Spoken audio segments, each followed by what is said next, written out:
Полье жительница мышь, в чулане шастая тайком, не знаю как и почему, попала в чашу с молоком. Бедняжка мечется, плывет, по стенам лапками скользит и тонет в белом молоке, оно ей гибелью грозит. Нельзя бездействовать в беде, и мышка правилу верна. Плывет и вдоль, и поперек, спастись надеется она.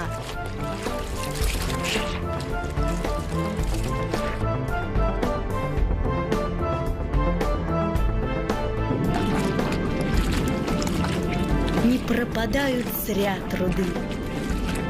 Вот легче, вот совсем легко. Так долго плавала она, что в масло сбилось молоко.